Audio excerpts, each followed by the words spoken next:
സ്ത്രീകളെ ആക്രമിക്കുന്നതിൽ സന്തോഷം കണ്ടെത്തുന്നവരാണ്, ആനന്ദം കണ്ടെത്തുന്നവരാണ് താലിബാനികൾ.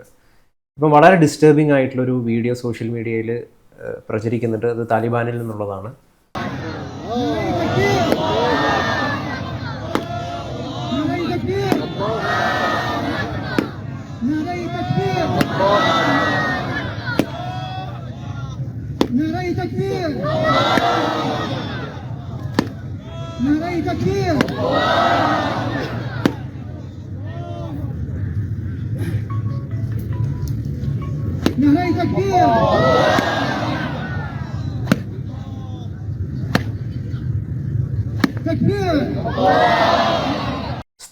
ഒരു സ്ത്രീയുടെ ശരീരത്ത് ബെൽറ്റ് കൊണ്ടുള്ള അല്ലെങ്കിൽ മറ്റെന്തോ ഒരു ഉപകരണം കൊണ്ട് ആഞ്ഞാഞ്ഞ് ചാട്ടവാറ് കൊണ്ട് അടിക്കുകയാണ്.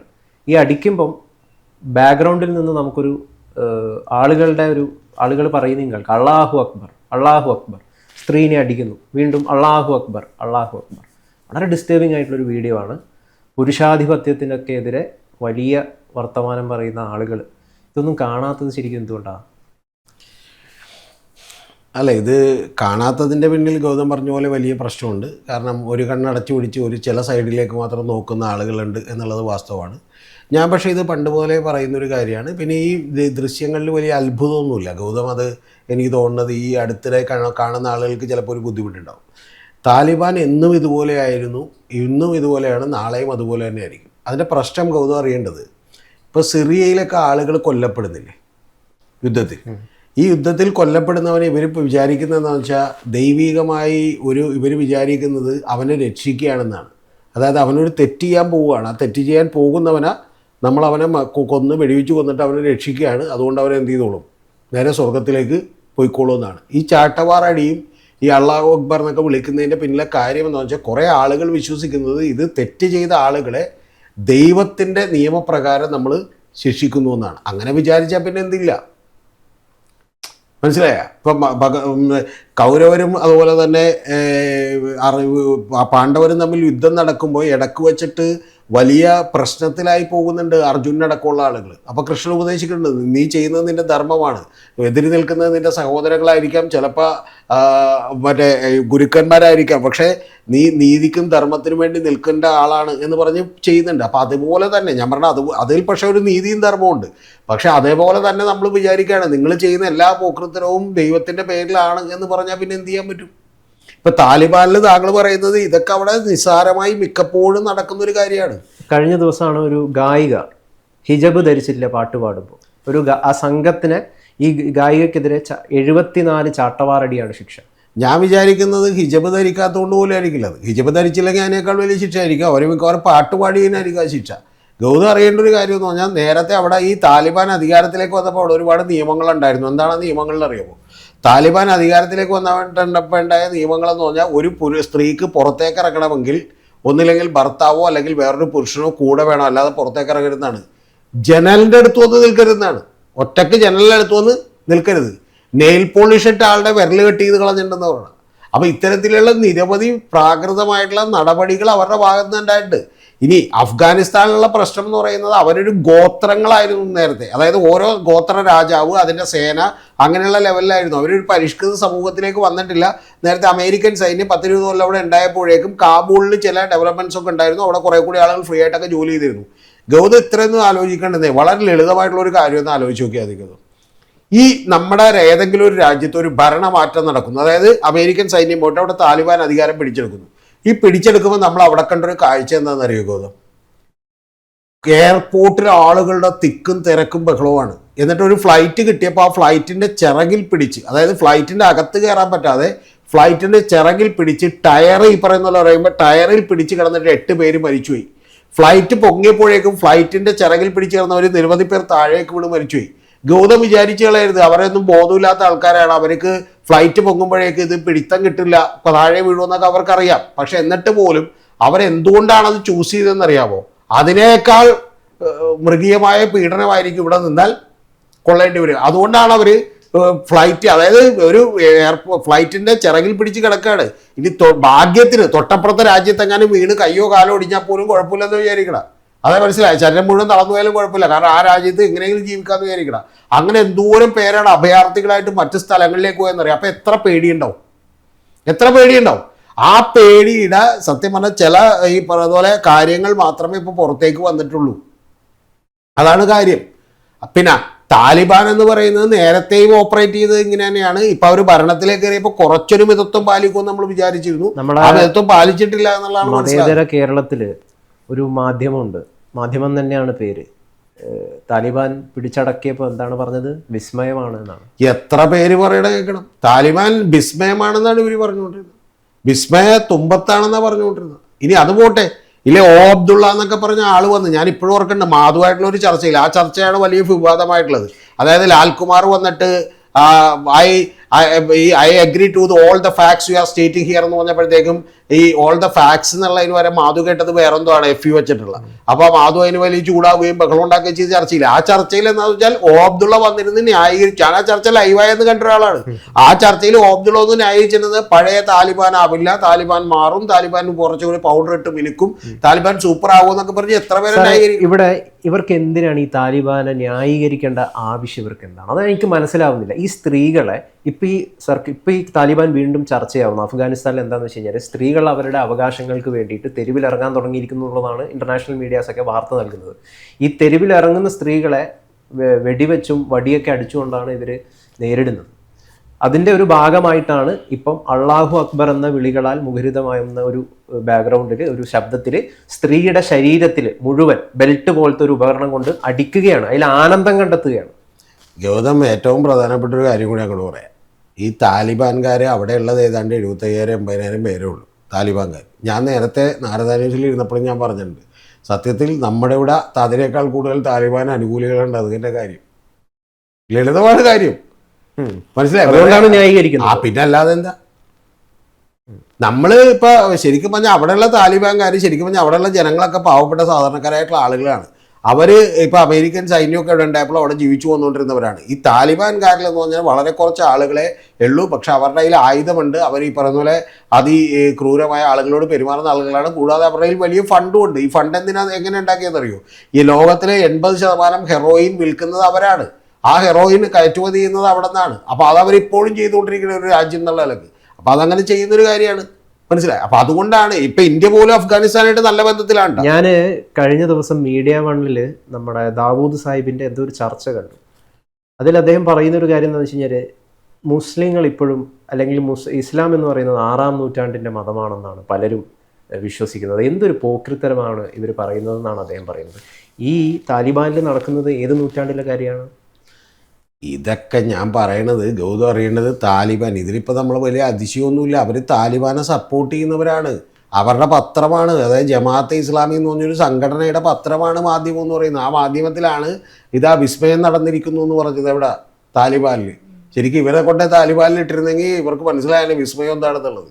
അപ്പോൾ അതുകൊണ്ട് അതൊക്കെ ഇവർക്ക് അറിയാൻ പാടില്ലാത്തതുകൊണ്ടല്ല. ഇവരും ഈ പറയുന്ന പോലെ മതരാഷ്ട്രവാദക്കാരാണ്. അത്രേ ഉള്ളൂ സിമ്പിളായിട്ടുള്ള കാര്യം. ഈ മതരാഷ്ട്രവാദത്തെ ന്യായീകരിക്കുകയും അവർക്കിപ്പോൾ അതില്ലെന്നൊക്കെ പറയുകയും ചെയ്യുന്ന ആളുകൾ നമ്മുടെ നാട്ടിൽ പെരുകിക്കൊണ്ടിരിക്കുന്നുണ്ട്. അത്രേ ഉള്ളൂ കാര്യം, വളരെ ലളിതാണ്. പിന്നെ ഇതുകൊണ്ട് ഒരു കാര്യം പറഞ്ഞേക്കാം, സാധാരണക്കാരായിട്ടുള്ള മുസ്ലിംസിനൊന്നും ഈ ഇതിനോട് യോജിപ്പൊന്നും ഉണ്ടാവില്ല. ഏതെങ്കിലും സ്ത്രീ അടിക്കണായിട്ട് ഏതെങ്കിലും ഇപ്പോൾ കാണുന്ന മനുഷ്യപ്പറ്റുള്ള ഏതെങ്കിലും സ്ത്രീയോ അല്ലെങ്കിൽ പുരുഷനോ പറയുമോ അങ്ങനെ അടിച്ചോട്ടെ എന്ന് പറയുമോ? അതും ഗൗതം പറയുന്ന പോലെ എല്ലാ ആളുകളുടെയും പബ്ലിക്കായി നിർത്തിയിട്ട് 74 ചാട്ടവാറടി കൊടുക്കുക. ആരെങ്കിലും ചെയ്യുമോ ഇതൊക്കെ? എന്തിനാ ഇത് ചെയ്യുന്നത് എന്താണെന്ന് വെച്ചാൽ അവര് ശരിയായ നിയമപ്രകാരമുള്ള ശിക്ഷകൾ അവർ നടപ്പിലാക്കുകയാണെന്ന് അവിടെ. പ്ലസ് അവർ കുറച്ചുകൂടി കയ്യിൽ നിന്നിട്ടൂടെ നടപ്പിലാക്കുകയാണ് അവർക്ക് തോന്നിയ പോലെ.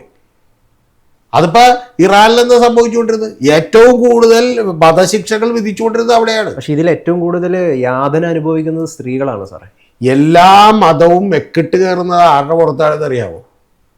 അത് സ്ത്രീകളുടെ കാര്യത്തിലാണ്. പക്ഷെ ഇത് കുറച്ച് കഠിനമാണ്. ഇത് കഠിനമാണ്. പക്ഷെ ഞാൻ തുറന്നുള്ള കാര്യം പറയാം, എല്ലാ മതവും ഗൗതമത്തിന് അറിയാൻ പറ്റുന്നതാണ് മെക്കിട്ട് കയറുന്ന സ്ത്രീകളുടെ പുറത്താണ്. ഇത് കുറെ കൂടി കഠിനമാണ്, അത് കറക്റ്റാണ്. അത് സംശയമില്ല. ഏത് മതവും നിയന്ത്രണങ്ങൾ വെക്കുന്നത് എന്താണ്? സ്ത്രീയുടെ ശരീരത്തിനും സ്ത്രീയുടെ ഈ പറഞ്ഞ വസ്ത്രധാരണത്തിനും കാര്യങ്ങൾക്കാണ്, അല്ലാതെ വേറെ എന്തെങ്കിലും നിയന്ത്രണം വെക്കണം. അതെന്താണെന്ന് വെച്ചാൽ അവർ കുറെ കൂടി ദുർബലരായിട്ടുള്ള ആളുകളായതുകൊണ്ടാണ്. ഇപ്പൊ ഗൗതം അറിയേണ്ടത് അഫ്ഗാനിസ്ഥാനിലൊക്കെ 50, 60, 70 പേരടങ്ങുന്ന പ്രൊട്ടസ്റ്റുകളൊക്കെ നടക്കുന്നുണ്ട്. ഇടതുപക്ഷ സാംസ്കാരിക പ്രവർത്തകനായിട്ടുള്ള KEN കുഞ്ഞഹമ്മദ് ഇപ്പോൾ കുറേയധികം വിവാദങ്ങൾ അദ്ദേഹം സൃഷ്ടിക്കുകയാണ്. അദ്ദേഹം കഴിഞ്ഞ ദിവസം പറഞ്ഞത് നമ്മുടെ പുതിയ രാഷ്ട്രീയം എന്ന് പറയുന്നത് പുരുഷാധിപത്യ ഇസ്ലാമോഫോബിക്, അതിനെതിരായിരിക്കണം നമ്മുടെ രാഷ്ട്രീയം എന്നുള്ളതാണ് പറയുന്നത്. ഈ പുരുഷാധിപത്യം ഒന്നും അദ്ദേഹം കാണുന്നില്ലേ? ഇസ്ലാമിനകത്തെ ഇത്തരം പുരുഷാധിപത്യങ്ങൾ അദ്ദേഹം കാണുന്നില്ലേ? അത് വേറൊരു ടോപ്പിക്കാണ്. പിന്നെ കൊണ്ടുവന്ന നമ്മൾ ഒരുപാട് കാര്യം ഞാൻ ഇസ്ലാമോഫോബിക്കിന്റെ കാര്യം പറയാണ് സാർ. ഇതിൽ നമ്മൾ ഈ അറബ് കൺട്രീസ്, മിഡിൽ ഈസ്റ്റ് രാജ്യങ്ങളിൽ നടക്കുന്ന നെറികേടുകളെ കുറിച്ചിട്ട് കൃത്യമായിട്ട് സംസാരിച്ചു കഴിഞ്ഞാൽ നമ്മളെ റേസിസ്റ്റാക്കും, അല്ലെങ്കിൽ ഇസ്ലാമോഫോബിക് ആക്കി മാറ്റും. നേരെ മറിച്ച് ഇസ്രായേൽ കാണിക്കുന്ന വൃത്തികേടുകളെ, പലസ്തീനിന് മേൽ കാണിക്കുന്ന വൃത്തികേടുകളെ കുറിച്ച് നിങ്ങൾ സംസാരിക്കാം. പക്ഷേ ഇതിനെക്കുറിച്ച് സംസാരിച്ച് കഴിഞ്ഞാൽ പ്രശ്നം എന്താണെന്ന് വെച്ച് കഴിഞ്ഞാൽ നിങ്ങൾ ഇസ്ലാമോഫോബിക് ആക്കും. അതുകൊണ്ട് തന്നെ പലർക്കും സംസാരിക്കാൻ ഉള്ളിലൊരു എതിർപ്പൊക്കെ ഉണ്ടെങ്കിലും അത് പബ്ലിക് പ്ലാറ്റ്ഫോമിൽ ഇരുന്നിട്ട് പറയാനായിട്ടുള്ളൊരു മടിയുണ്ട് എന്നുള്ളൊരു യാഥാർത്ഥ്യമാണ്. അങ്ങനെ ഒരു ഭയം ഇവിടെ ഭയങ്കര രസകരമായിട്ട് ബ്രില്യൻ്റ് ആയിട്ട് ഈ മാധ്യമം പോലുള്ള മീഡിയാസിനൊക്കെ രൂപപ്പെടുത്താൻ സാധിച്ചിട്ടുണ്ട്. നിങ്ങൾ താലിബാനെതിരെ പറഞ്ഞു കഴിഞ്ഞാൽ ഇസ്ലാമോഫോബിക്, താലിബാനെതിരെ പറഞ്ഞിട്ട് മറ്റേ മീഡിയ വണ്ണിനെയോ ജമാഅത്തെ ഇസ്ലാമിയെയോ അല്ലെങ്കിൽ ഈ ദാവൂദിനെ ഒന്നും പേടിച്ചിട്ട് ഇവിടെ ആരും പറയാതിരിക്കുന്ന പ്രശ്നമൊന്നുമില്ല. പക്ഷെ താങ്കൾ പറഞ്ഞത് KNൻ്റെ ഉദാഹരണമാണെങ്കിൽ KN പറയുന്നത് വേറൊരു കാര്യമാണ്. ആ കാര്യത്തിനകത്ത് ചില യാഥാർത്ഥ്യങ്ങളുണ്ട് എന്നുള്ളത് വസ്തുതയാണ്. മനസ്സിലായി? അതിലേക്ക് പോയാൽ നമുക്ക് വേണമെങ്കിൽ ആ ചർച്ച പിന്നീട് എടുക്കുന്നതായിരിക്കും നല്ലത്. കാരണം എന്താ വെച്ചാൽ അതിലേക്ക് പോയാൽ അതിനകത്ത് ചില വസ്തുതകളുണ്ട്. ഉദാഹരണത്തിന് ഒറ്റ കാര്യം താങ്കളോട് പറയാം. ജിഹാദ് എന്ന് പറയുന്നൊരു വേർഡ് എങ്ങനെയാണ് ഭയപ്പെടുത്തുന്നതായത് എന്നാണ് KN ചോദിക്കുന്നത്. ആ ജിഹാദ് എന്ന് പറയുന്ന വേർഡ് ഭയപ്പെടുത്തുന്നതായതിൻ്റെ പിന്നിൽ ഇവിടെ ഉള്ള പ്രോ സംഘപരിവാർ അജണ്ട ഉണ്ട് എന്നുള്ളതാണ് അദ്ദേഹം പറയുന്നത്. മനസ്സിലായോ? അതേസമയം മറ്റു കാര്യങ്ങൾ പറയേണ്ടതെന്നോ എതിർക്കേണ്ടതെന്നൊന്നും അദ്ദേഹം പറഞ്ഞിട്ടില്ല. ഞാൻ അത് പുള്ളി പറഞ്ഞതിൻ്റെ ഏതാണ്ട് 1 മണിക്കൂറുള്ള ഇൻ്റർവ്യൂ മുഴുവൻ കേട്ടാണ്. അത് മറ്റൊരു കാര്യമാണ്. നമ്മളിപ്പോൾ താലിബാനെ കുറിച്ച് ചർച്ച ചെയ്യണമെങ്കിൽ താലിബാനെ കുറിച്ചുള്ള അഭിപ്രായം എന്ന് പറയുന്നത് അങ്ങേയറ്റം. പക്ഷേ ഇന്ത്യ അടക്കമുള്ള രാഷ്ട്രങ്ങൾ അതിനെ സപ്പോർട്ട് ചെയ്യാണ്. ഇപ്പോൾ BJP ഗവൺമെൻറ്റിലൊക്കെ അവരെ സ്വീകരിക്കുകയും അവരുടെ മന്ത്രിമാർ ഇവിടെ വരികയും ഒക്കെ ചെയ്യുന്നുണ്ട്. അതൊരു രാഷ്ട്രം എന്നുള്ള നിലക്ക് നമ്മൾ ചെയ്യേണ്ടി വരും. പക്ഷെ ഒരു മനുഷ്യാവകാശം പറയുന്ന ഒരാൾ എന്നുള്ള നിലക്ക് തീർച്ചയായിട്ടും ഇതൊക്കെ അങ്ങേയറ്റത്തെ മര്യാദകേടാണ് എന്നല്ലാതെ വേറൊന്നും പറയാനില്ല. അതിനെതിരെ അവിടെ തന്നെ വലിയ കലാപം ഉണ്ടാവുകയും ആ ഭരണം തൂത്തെറിയപ്പെടുകയും ചെയ്യുന്നൊരു കാലം വിദൂരമല്ല. ഇപ്പം 70 പേരുടെ 75 പേരുടെ 80 പേരുടെയൊക്കെ പ്രൊട്ടസ്റ്റ് ഉണ്ടായിട്ടുണ്ട്. കുറച്ചുകൂടി കഴിയുമ്പോൾ ഈ പ്രൊട്ടസ്റ്റ് പിന്നെയും കൂടും. പക്ഷേ ഒരു ജനത്തെ എങ്ങനെ തന്നെ മുഴുവനായും അടക്കി വെച്ചുകൊണ്ട് അവരെ അധീനതയിലാക്കാൻ വേണ്ടി ഇവർ നിരന്തരമായി ശ്രമിച്ചുകൊണ്ടിരിക്കും. പക്ഷെ അതൊക്കെ പൊട്ടിത്തകരുന്ന ഒരു കാലം വരും. ചിലപ്പോൾ 5 കൊല്ലം എടുത്തേക്കാം, 10 കൊല്ലം എടുത്തേക്കാം, 25 കൊല്ലം എടുത്തേക്കാം. ഇതൊക്കെ പൊട്ടിത്തകരുന്ന ഒരു കാലം വരും. ഒരു സംശയമില്ല കാര്യത്തിൽ. ഈ മനുഷ്യാവകാശത്തിനെക്കാട്ടിലും കൂടുതൽ വില നമ്മൾ കൽപ്പിക്കേണ്ടത് പൊളിറ്റിക്കൽ നെറേറ്റീവ് അല്ലേ? അതുകൊണ്ടല്ലേ ഇസ്രായേൽ കാണിക്കുന്ന നെറികേടുകളെ കുറിച്ചിട്ട് പലസ്തീൻ മണ്ണിൽ കാണിക്കുന്നത് നമുക്ക് മനുഷ്യാവകാശ ലംഘകർക്കൊക്കെ, ആക്ടിവിസ്റ്റുകൾക്കൊക്കെ സംസാരിക്കാൻ പറ്റുന്നത് അവരുടെ ഒരു പൊളിറ്റിക്കൽ നെറേറ്റീവിന് സെറ്റായിട്ടുള്ളൊരു സംഭവമായത്. ഇത് പക്ഷേ ഇവിടെ ഫിക്സ് ചെയ്യാൻ പറ്റില്ല. അങ്ങനെ ഒരു വിഷയമില്ലേ? അതായത് പൊളിറ്റിക്കൽ നെറേറ്റീവിനാണ് ഇമ്പോർട്ടൻസ്, മനുഷ്യാവകാശ ലംഘനത്തിനൊന്നും അല്ല. അല്ല, അതൊക്കെ ഗൗതം പറഞ്ഞതിൻ്റെ പിന്നിൽ കുറേ വാസ്തവമുണ്ട്, ഒരു സംശയമില്ല. കാരണം എന്താ വെച്ചാൽ ഇത് മുഴുവൻ ഇപ്പം എന്നെപ്പോലൊരാൾ വന്നിരുന്ന് ഇങ്ങനെ എല്ലാത്തിനെയും, അതായത് വളരെ വസ്തുതാപരമായി കാര്യങ്ങളെ കാണുകയും വിമർശിക്കുകയൊക്കെ ചെയ്താൽ. സാർ, ഞാൻ വ്യക്തിപരമായിട്ട് ഞാൻ ഒരു കാര്യം പറയാം. താങ്കൾ ഇറാനെ കുറിച്ചിട്ട് കൃത്യമായിട്ട് ഒരു മടിയും കൂടാതെ താങ്കൾ തുറന്ന് സംസാരിച്ചിട്ടുണ്ട്. അങ്ങനെയുള്ള നമ്മൾ സുഡാനെ കുറിച്ച് സംസാരിച്ചില്ല. വ്യക്തിപരമായിട്ട് പലരും ചോദിച്ചൊരു കാര്യമാണ്, ഈ രതീഷ് ചക്രവാണി ശരിക്കും സംഘിയാണ്? അല്ല, അങ്ങനെ സംസാരിച്ചൊരു കുഴപ്പമുണ്ട്. അതിൻ്റെ കാര്യം പറഞ്ഞാൽ എന്താണെന്നുള്ളത്, അതങ്ങനെ സംസാരിച്ചാലുള്ള കുഴപ്പം കൊണ്ടാണ് ഞാനിപ്പോൾ ഇവിടെ ഇരിക്കുന്നത്. കാരണം എനിക്കതിൽ പ്രശ്നമില്ല. കാരണം ഞാൻ എൻ്റെ മനസാക്ഷിയോട് തൃപ്തിപ്പെടുത്താൻ വേണ്ടി ജീവിക്കുന്ന ഒരാളാണ്. അങ്ങനെ സംസാരിച്ചാലുള്ള കുഴപ്പം പല ചാനലുകളും ചർച്ചയ്ക്ക് വിളിക്കില്ല. പലപ്പോഴും നമ്മൾ എന്ത് ചെയ്യില്ല, ഒരു വേദികൾ കിട്ടില്ല, പ്രസംഗിക്കാൻ വേദികൾ കിട്ടില്ല, ഗൾഫിൽ വേദികൾ കിട്ടില്ല, ഈന്തപ്പഴവും ക്യാഷിനിട്ടൊന്നും അയച്ചു തരില്ല. അപ്പോൾ ഇതൊക്കെ ശരിക്കും പറഞ്ഞാൽ എന്തിനാണ് നമ്മൾ എല്ലാ സത്യവും പറഞ്ഞുകൊണ്ട് ഇത് വേണ്ട, കുറച്ച് സത്യം പറയണ്ടെന്ന് കുറേ പേര് വിചാരിക്കും. അത് നമ്മുടെ നാട്ടിൽ നിലനിൽക്കുന്ന ഒരു സിസ്റ്റമാണ്. ഒരു സംശയമില്ല കാര്യത്തിൽ. വളരെ നിഷ്പക്ഷമായി കൃത്യമായിട്ട് ഇറാനെക്കുറിച്ചും ഇസ്രായേലിനെ കുറിച്ചും അതുപോലെ പാകിസ്ഥാനെ കുറിച്ചും അതുപോലെ തന്നെ ഇതിനെക്കുറിച്ചും ഇവിടുത്തെ സംഘപരിവാറിനെ കുറിച്ചും ഒരുപോലെ പറഞ്ഞാലുണ്ടല്ലോ, പിന്നെ നിങ്ങൾക്ക് വേദികളില്ല. ഈ ഏതെങ്കിലും രാഷ്ട്രീയ പാർട്ടിയിലെ വേദികൾ എന്ത് ചെയ്യുള്ളൂ കിട്ടുള്ളൂ. എന്നെ പിന്നെ ഒക്കെ ഞാൻ വേദിയിൽ നിന്ന് അങ്ങോട്ട് കസരത്തൊന്നും എന്നെ ഭ്രമിപ്പിക്കുന്നൊന്നുമില്ല. എനിക്കത് ഭയങ്കര സന്തോഷം ഉണ്ടാക്കിയിട്ടു. എനിക്ക് സന്തോഷമാണ്. ഞാൻ പക്ഷേ 2000-2500 വേദികളിൽ എൻ്റെ തന്നെ കാര്യങ്ങൾ ഞാൻ പ്രസന്റ് ചെയ്തിട്ടുള്ള ഒരാളാണ്. അതുകൊണ്ട് എനിക്ക് ആ കാര്യത്തിൽ വലിയ സങ്കടമില്ല. പക്ഷേ സാംസ്കാരിക നായകൻ എന്നുള്ള പേരും അതുപോലെ തന്നെ നിങ്ങളൊരു ബുദ്ധിജീവി പട്ടവും ഒക്കെ കിട്ടണമെന്നുണ്ടെങ്കിൽ നിങ്ങൾ ഏതെങ്കിലും ഒരു ഭാഗത്തോട് ചേർന്ന് നിൽക്കണം. അതാണ് പ്രശ്നം. ഈ ഇറാനിൽ നിന്നും അതോടൊപ്പം തന്നെ ഈ അഫ്ഗാനിസ്ഥാനിൽ നിന്നും വരുന്ന വാർത്തകൾ, സ്ത്രീകൾ നേരിടുന്ന ദുരിതങ്ങൾ, അവരുടെ ദുരിതപൂർണമായിട്ടുള്ള ജീവിതങ്ങൾ, ഇത് സ്വാഭാവികമായിട്ടും ഇസ്ലാമോഫോബിക് ആക്കില്ലേ ആളുകളെ? ഇസ്ലാമോഫോബിക് ആക്കും ഉറപ്പായിട്ടും, അത് സംശയമൊന്നുമില്ല. യഥാർത്ഥത്തിൽ രണ്ട് കാര്യങ്ങൾ കൂടി ഇസ്ലാമോഫോബിക് ആക്കുമെന്നാണ് ഞാൻ വിചാരിക്കുന്നത്. ഇത് ഇസ്ലാമോഫോബിക് ഒന്നും ആക്കൂല.